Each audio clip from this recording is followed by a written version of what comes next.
سلام طعنا هبلي كبراتن كبرانن ازي حرياكم حريا بوستيوم كاب حريا بوست كم تلمود نلو مزبلنا يوم زيناتات حيزنا قريبنا لنا حبيركم نتصنحوم فلما قند زيناتات زعلت كنس معكم بوليس إثيوبيا نأبو ومبر برغيدنا حمدو كم زأسرو تحبيرو سراويت إيرتران أب جنبار قطتاو تساتفو كم زهلو تغليصوم أب حرامريت قطر مخنيات مسواتهم زيتنصره تغارو شمونته كم زبصحن تحبيرو السودان أب ጉዳይ ትግራይ መልስ ሂባ ኢትዮጵያ ሰማያት ኤርትራን ሱዳንን ከይትጥቀም ተኸልኪላ ናይዚኦም ዝርዝር ሒዝናልኩም ቀሪብና ለና ሰናይ ምክትታል ፖሊስ ኢትዮጵያ ንኣቦ ወንበር ብርጌድ ንሓመዱ ከም ዝኣሰሮ ተሓቢሩ ዛጊድ ድማ ካልኦት ሰለስተ መራርሓ ከም ዝተተሓዙ ተቃሊሑ ኣብ ኢትዮጵያ ሰለስተ ኣባላት መሪሕነት ብርጌድ ንሓመዱ ኢትዮጵያ ኣብ ዝሓለፈ ቀዳም ኣብ አዲስ አበባ ከም ዝተኣሰሩ ተሓቢሩ ብመሰረት እቲ ሓበሬታ ዝሓለፈ ቀዳም ሓይሊ ዝጊ መለስ ቀዳማይ ዝተኣሰረ እንትኾን ወልደ ኣብ ወልደ ኢየሱስን ሰሚር ስዒድን ድማ ንምብጻሕ ናብቲ ቤት ማእሰርቲ ምስከዱ ኣብኡ ከም ዝተኣሰሩ ተገሊጹ ብተወሳኺ ኣቦ መንበር ብርጌድ ንሓመዱ ኤርትራውያን ኣብ ኢትዮጵያ ኣቶ ዘርእሰናይ መለስ እውን ብሓይልታት ጸጥታ ኢትዮጵያ ከም ዝተኣሰረ ተገሊጹ ሓደ ደላይ ፍትሒ ኤርትራዊ ከም ዝበሎም መራሕቲ ብርጌድ ንሓመዱ ኢትዮጵያ እቲ ማእሰርቲ ኢድ ኤርትራውያን ከም ዘለዎ ይገልጸለው ካብ ዝሓለፈ ዓመት ጀሚሩ ኣብ አዲስ አበባ ምትፍናን በሐሶት ምጥቅቃዕን ከም ዝቀጸለውን ተገሊጹ እቲ ምንጪ ብተወሳኺ ካብ ጉዳይ አርቲስት ኪሮስ አስፋሃ ወጻይ ኣብዞም ተደጋጋሚ ማእሰርታት ዝተኣሰሩ ሰባት ክሳብ ሕዚ ናብ ቤት ፍርዲ ከም ዘይቀረቡ ገሊጹ እዚ ድማ ምኽንያት እቲ ማእሰርቲ ብዝምልከት ሕቶታት ከም ዘልዕለ መልኪቱ አንጻር ውልቀ መላኽ ስርዓት ኤርትራ ከም ዝቃለስ ዝንገረሉ ምንቅስቃስ ብርጌድ ንሓመዱ ገለ ክፋሉ ምስ ብብልጽግና ዝምራሕ ስርዓት ኢትዮጵያ ሓቢሩ ከም ዝሰርሕ ድሕር ምስምምዑ ብዙሓት ኣባላቱ ከም ሰአነን ኣብ መንጎኦም ዘይምትእምማን እናወሰኸ ከም ዝመጸን ይግለጽ ነዚ ከም ቀንዲ ምኽንያት እቲ ብልዕሊ ትግራይ ቅልዕ ጆኖሳይድ ዝፈጸመን ሕዚ ድማ ናብ መላእ ክልላት ኢትዮጵያ ገጾ ዚሩ ምስ መላእ ህዝቢ ኢትዮጵያ ደም ዝቃባእ ዘሎ ስርዓት ኢትዮጵያ ሓቢርካ ንኤርትራ ሓራም ውፅእ ኣይከኣልን ዝብል እዩ ብተወሳኺ ቃልሲ ብርጌድ ንሓመዱ ዝደኸመሉ ምኽንያት ንኢትዮጵያ ዝመርሕ ዘሎ መንግስቲ ወግሐ ፀብሐ ንህላወ ሉዓላውነት ኤርትራ ከም ዘይቅበልን ካብኡ ሓሊፉ ድማ ንወደብ ዓሰብን ካልኦት ግዝኣታዊ ሓድነት ኤርትራ ብወታደራዊ ሓይሊ ናብ ኢትዮጵያ ክሓውሶ ምዃኑ ብቅሉዕ ጎስጓስ ድሕሪ ምክያዱ ብዙሓት ኣባላት ብርጌድ ንሓመዱ አዲስ አበባ ነቲ ቃልሲ ከም ዝረሕርሕዎ ይሕበር ሰራዊት ኤርትራ ኣብ ግንባር ቀጥታው ተሳትፎ ከም ዝህልዎ ተገሊጹ ኣብቲ ግንባር ልዑል ምትእኻብ ሰራዊት ከም ዘሎ ድማ ተሓቢሩ ኣብ ክልል አምሓራ ከባቢ ዶብ ራያ ቆቦ ኣብ ትግራይ ራያ አላማጣ ዶብ ዋጃ ከም እውን ዓፋር ከቢድ ውግእ ክልዓል ኣብ ጫፍ ከም ዘሎ ተገሊጹ ምንጭታት ከም ዝሓበርዎ ሰራዊት ኤርትራ እውን ሓይልታት ትግራይ ወጊኑ ኣብቲ ግጭት ክሳተፍ ከም ዝኽእልን ቀጥታው ምትእትታው ከም ዘሎን ተሓቢሩ ነበርቲ ራያ ቆቦ ኣብ ዶብ ትግራይ ዋጃን ከባቢ አላማጣን ወታደራዊ ምድላዋት ይካየዱ ከም ዘለው ብምግላጽ እቲ ኩነታት ኣብ ዝኾነ ግዜ ናብ ሓድሽ ውግእ ክቕየር ከም ዝኽእል ርእይቶኦም ኣቐሚጦም እቲ ምንጭ ሓበሬታ ብተወሳኺ መንግስቲ ኢትዮጵያ ኣብ ቡሬ ዝነበረ ሓይሉ ናብ ዓፋርን ራያን ከም ዘኽተቶ ኣብሪሁም ብተመሳሳሊ ሰራዊት ኢትዮጵያ ኣብ ራያ ቆቦ ሓይሊ ተኣኻኸብ ከም ዘሎን ሓይልታት ምክልኻል ትግራይ TDF ድማ ኣብ ራያ አላማጣ ኣብ ዋና መገዲ ክልተ ሓይሎም የጠናኽሩ ከም ዘለው ኣብሪሁም ከምኡውን ሰራዊት ኢትዮጵያ ኣብ ሰሜን ወሎ ከባቢ ራያ ቆቦ ብከቢድ ኣጽዋርን ተወሳኺ ሰራዊትን እናተጠናኸረ ምዃኖም ተገሊጹ ብምዃኑ ክሳብ 30 ሓምለ ሓይልታት መንግስቲ ኣብ ብዙሓት ከባቢታት ብፍላይ ኣብ በረኽቲ ከባቢታት ሰሜን ወሎ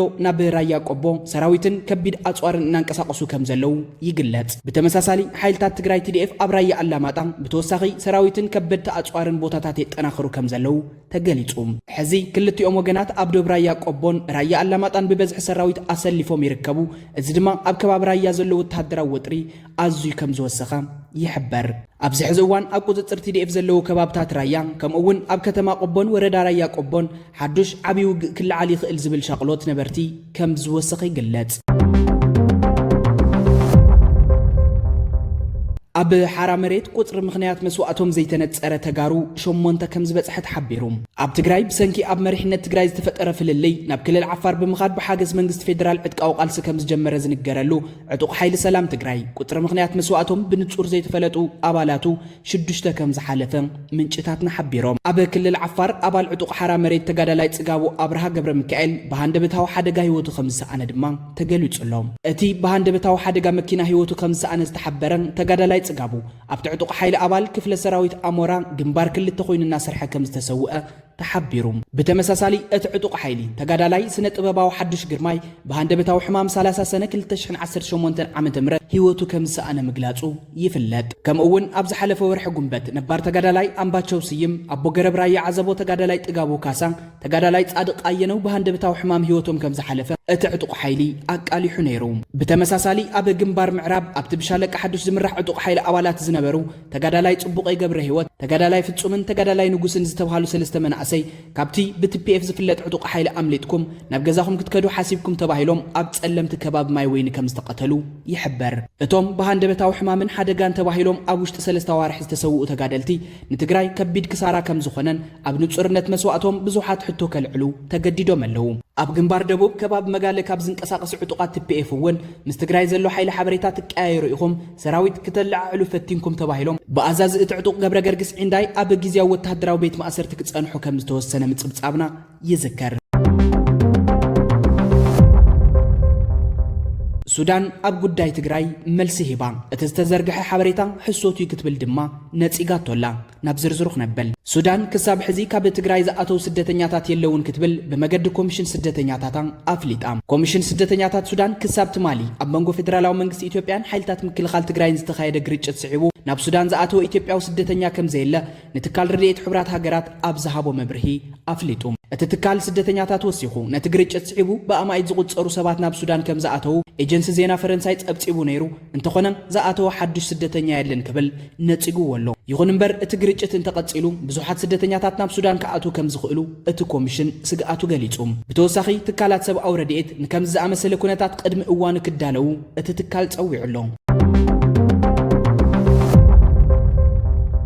ኣብ መወዳእታት ዜና ኢትዮጵያ ሰማያት ኤርትራን ሱዳንን ከይትጥቀም ተኸልኪላ እዚ ድማ ንመገዲ ኣየር ኢትዮጵያ ናብ ከቢድ ክሳራ ከሳጥሖ ከም ዝኽእል ይሕበር ኣሎ ንመንግስቲ ኤርትራ ቅርበት ዘለዎ ምንጭታት ሓበሬታ ከም ዘመላኽትዎ ኤርትራን ሱዳንን ምስ ኢትዮጵያ ብዘለዎ ውጥር ምኽንያት ንኣየር መገዲ ኢትዮጵያ ኣየር ማእኸላትን ከም ዝዓጽውኦ ገሊጹ ነዚ ስዒቡ ድማ ኣብ መዓልታዊ በረራታት እቲ ትካል ምትእጉጓላት የጋጥም ምህላው ተገሊጹ እቶም ምንጭታት ኣብ ዘውፅዎ መግለጺ እዚ ስጉምቲ እዚ ኤርትራን ሃገራዊ ሉዓላውነታን ድሕንነታን ካብቲ ብመንግስቲ ኢትዮጵያ ዝካየድ ዘሎ ናይ ነፈርቲ ውግእ ምንቅስቓሳት ንምክልኻል ዝተወሰደ ባዕላዊ ውሳነ ምዃኑ ኣስሚሮምሉ ኣለዉ ብተወሳኺ ምእጋድ በረራታት ኢትዮጵያ ብመሰረት ኣህጉራዊ ሕጊ ናይ ሃገር ሉዓላዊ መዝነት እንትኸውን ንዞባዊ ድሕነት ዝድሊ ውሳነ ምዃኑ እውን ኣመልኪቶም ብኻልእ ወገን እቶም ምንጭታት ኣብ ባይታ ዘሎ ወተሃደራዊ ወጥሪ እናወሰኸ ይኸይድ ምህላው ብምጥቃስ ብዕለት 25 ናሓሰ 2018 ዓመተ ምህረት ሓይልታት ኢትዮጵያን ደጋፊ ወተሃደራዊ ሓይሊ ሱዳንን ኣብ ደቡብ ሱዳን ኣብ ዝርከብ ከባቢ ሸረሪና ኣብ ልዕሊ ሰራዊት ትግራይ ናይ ድሮንን ጽኑዕ መድፍዕን መጥቃዕቲ ምፍጻሞም